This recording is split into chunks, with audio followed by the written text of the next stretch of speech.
हरे कृष्णा। आज की इस वीडियो में हम आपको सुनाएंगे कार्तिक मास की कथा का अध्याय 7, जिसे कार्तिक मास या दामोदर मास में सुनने से भगवान श्री कृष्ण और श्रीमती राधा रानी की विशेष कृपा प्राप्त होती है और जीवन में सुख समृद्धि आती है। व्यक्ति के जीवन के सभी कष्ट दूर होते हैं, उसकी सारी मनोकामनाएं पूरी होती हैं, क्योंकि कार्तिक मास श्री राधा रानी का सबसे प्रिय महीना है। आपसे प्रार्थना है कि ये कथा अंत तक अवश्य सुने, क्योंकि अधूरी कथा सुनने से कथा सुनने का फल नहीं मिलता। और ये कथा शुरू होने से पहले हमारे चैनल को सब्सक्राइब करके एक बार कमेंट्स में दिल से जय श्री कृष्णा अवश्य लिखें। भगवान श्री कृष्ण इस कार्तिक मास की कथा को कार्तिक के महीने में सुन रहे सभी भक्तों की सारी मनोकामनाएं पूरी करें। तो आइए अब शुरू करते हैं कार्तिक मास की कथा का अध्याय 7। तो प्रेम से बोलिए श्री गणेशाय नमः। जय श्री कृष्णा। पिछले अध्यायों में हमने जाना कि किस प्रकार नारद मुनि ये वर्णन करते हैं कि कार्तिक मास में व्रत अनुष्ठान करना चाहिए और कार्तिक मास में किस प्रकार पवित्र नदियों में स्नान करना चाहिए, नदियों में स्नान की विधि क्या है और नदियों, पोखरों, कुओं में स्नान करने का क्या फल है।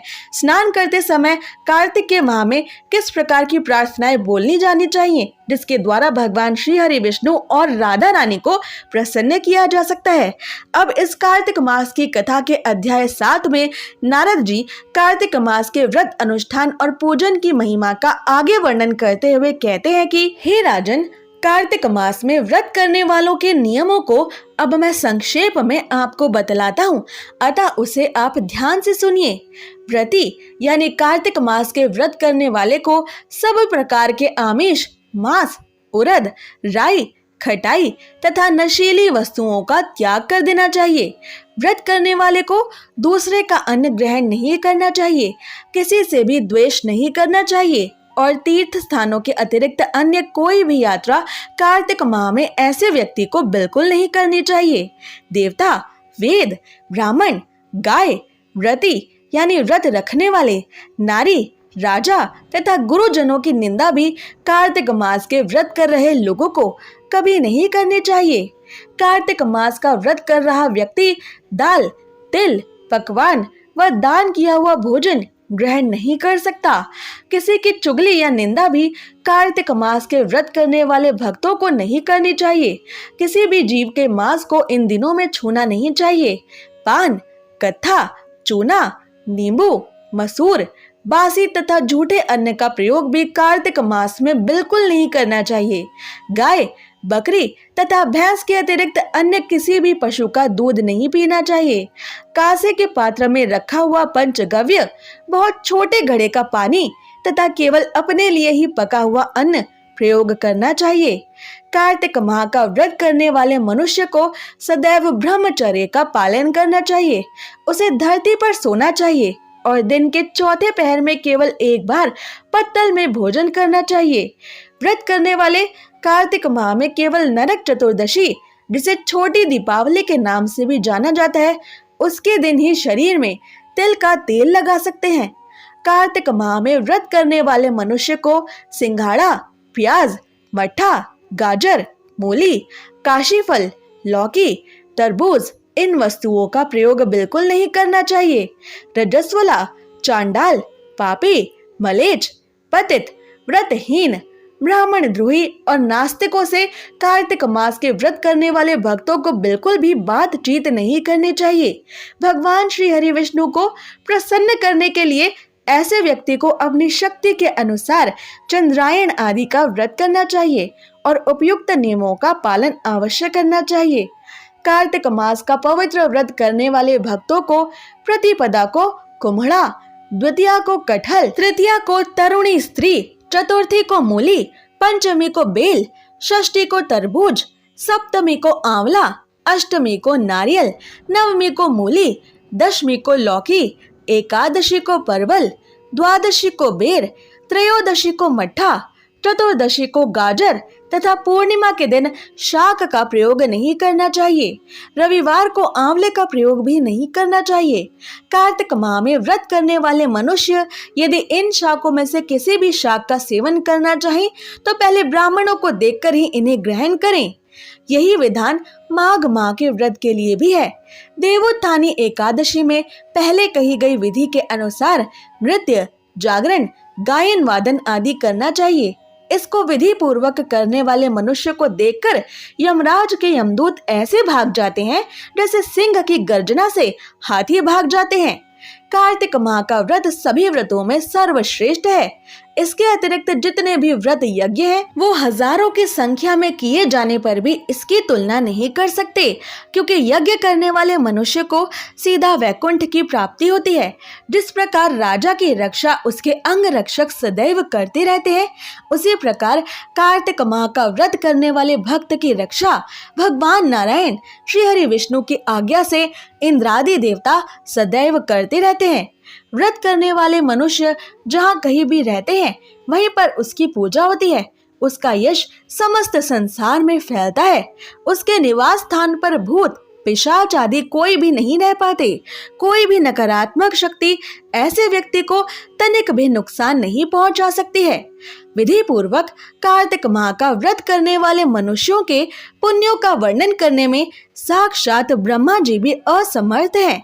ये व्रत सभी तरह के पापों को नष्ट करने वाला, पुत्र पौत्र प्रदान करने वाला, धन धान्य समृद्धि की वृद्धि करने वाला और सभी प्रकार की सुंदर मनोकामनाओं की पूर्ति करने वाला है।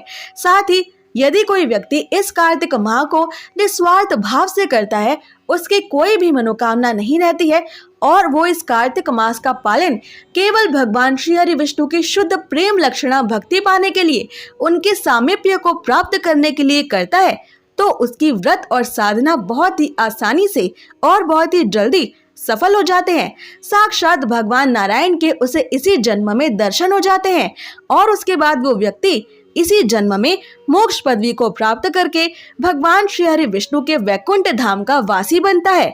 इसी के साथ कार्तिक मास की कथा का अध्याय 7 समाप्त होता है। तो प्रेम से बोलिए जय श्री कृष्णा।